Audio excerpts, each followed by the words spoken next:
Hello student, welcome to the class 7th। आज हम आपके लिए लेके आए एक नया chapter number 21, collection and organisation of data bracket by mean median mode. तो स्टार्ट करते हैं। सबसे पहले कुछ डेफिनेशन है, एक एक करके उनको अच्छे समझ लेंगे। The first definition is a collection of numerical figure giving some particular type of information is called data. अगर आपको कोई भी पर्टिकुलर टाइप का कोई डेटा दिया हुआ है जिसमें बहुत सारे नंबर्स हैं, उनको आपको कलेक्ट किया है, तो वो है आपका डेटा। इसके बाद होता है raw data. Data obtain in the original form is called the raw data. जो डेटा ओरिजिनली हमारे पास गिवन होगा, जो हमारे पास है, मौजूद है, उसको हम बोलेंगे रॉ डेटा, जो हमें गिवन है। और हम अगर एज्यूम कर रहे हैं, लेट कर रहे हैं, तो वो आपका डेटा। उसके बाद बात करेंगे array. Arranging the numerical figure of a data in ascending और descending order is called array. अगर हमारे पास कोई भी डेटा गिवन है, उसको हम अरेंज कर दें असेंडिंग ऑर्डर में या डिसेंडिंग ऑर्डर में, उसको हम बोलेंगे array. Okay, it's called array. बात करें tabulation of data. Arranging the data in the systematic form in the form of table. अगर हम अपने डेटा को सिस्टमेटिक तरीके से टेबल में पुट कर देते हैं, टेबल में फॉर्म कर देते हैं, उसको हम कहते हैं टेबुलेशन ऑफ डेटा।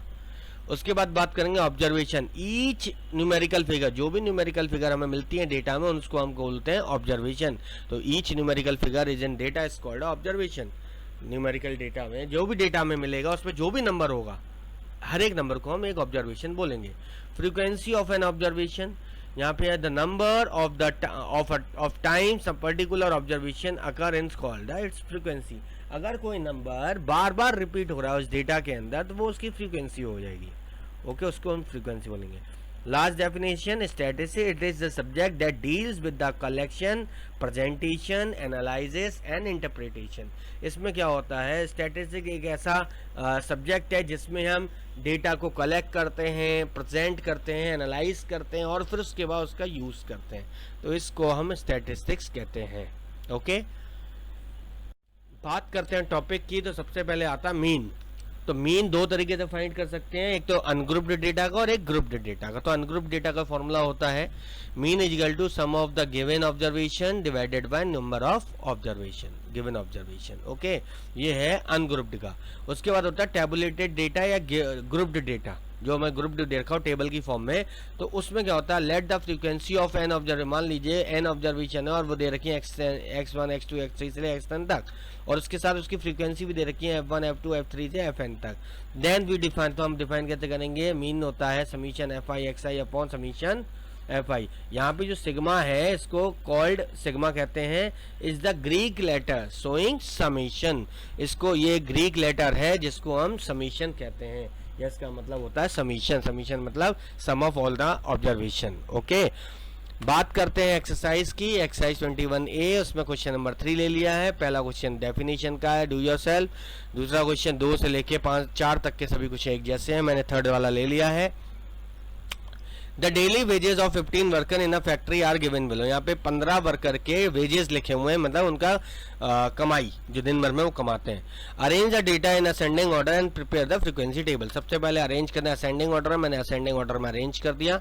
132 टाइम है, 155 टाइम है, 4 टाइम है, 186 टाइम है और 203 टाइम है, अरेंज कर दिया। आफ्टर दैट मैंने एक टेबल क्रिएट करी। टेबल आपको देख सकते हैं, पहले कॉलम में डेली वेजेस लिखा, बीच वाले कॉलम में टैली मार्क्स लिखा, लास्ट वाले कॉलम में नंबर ऑफ वर्कर्स लिखा।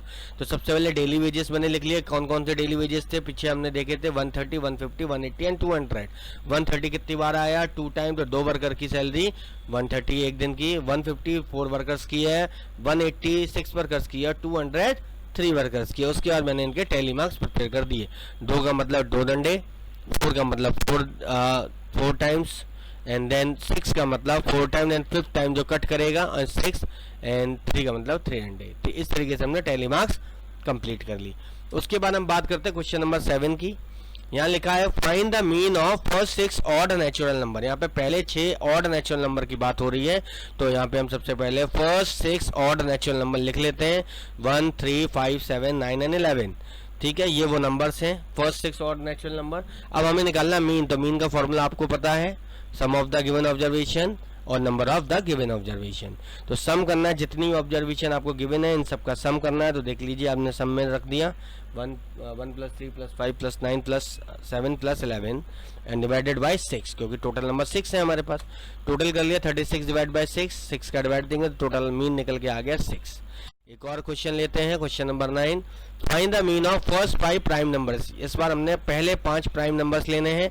5 प्राइम नंबर्स होते हैं 2, 3, 5, 7, 11। ये 5 फर्स्ट 5 प्राइम नंबर्स हैं, ठीक है। मीन का formula you know that, put down the value 2 + 3 + 5 + 7 + 11 upon 5। Total करेंगे 28 अपॉन 5, 5 का डिवाइड 28 में जाता है 5.6 टाइम, तो आपका मीन हो जाएगा 5.6। Then after that question number 10 ले लिया है, find the mean of first 6 multiple of 5। पहले 6 मल्टीपल ऑफ 5, हमने फर्स्ट 6 मल्टीपल लिख लिए 5 के, 5, 10, 15, 20, 25, 30। मीन का फॉर्मूला लिखा और सम ऑफ द ऑल ऑब्जर्वेशन, सारी जो वैल्यू आपको मिली है ऑब्जर्वेशन सबको ऐड कर लिया। ऐड करने का टोटल आया 105 डिवाइड बाय 6 का डिवाइड 105 में दिया तो मीन निकल के आ गया 17.5। तो ये आपका निकल के आ गया मीन। ओके, बात करेंगे अगले क्वेश्चन की। अगला क्वेश्चन मैंने आपको लिया क्वेश्चन नंबर 13, ग्रुप्ड डेटा वाला। इसमें the height of the 90 plants in the garden are given below. 90 plants की हाइट हमें गिवन कर रखी है इस टेबल में। हाइट देखिए 58, 60, 62, 64, 66, 74 गिवन है।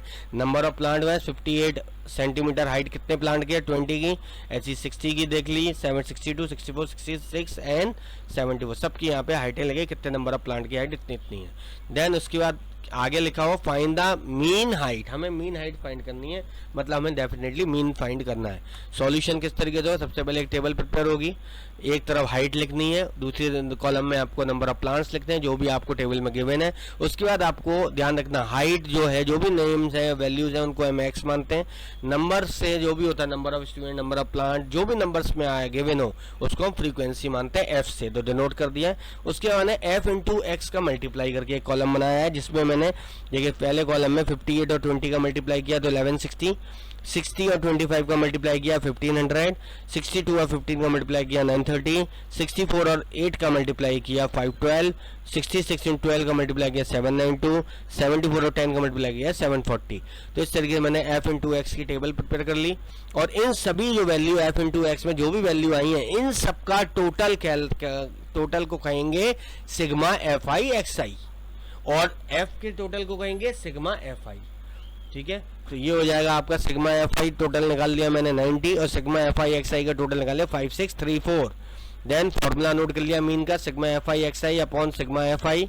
Sigma F I X I की वैल्यू पुट करी 5634 और डिवाइड बाय 90 का डिवाइड लगाया तो आपका टोटल आ गया 62.6 सेंटीमीटर।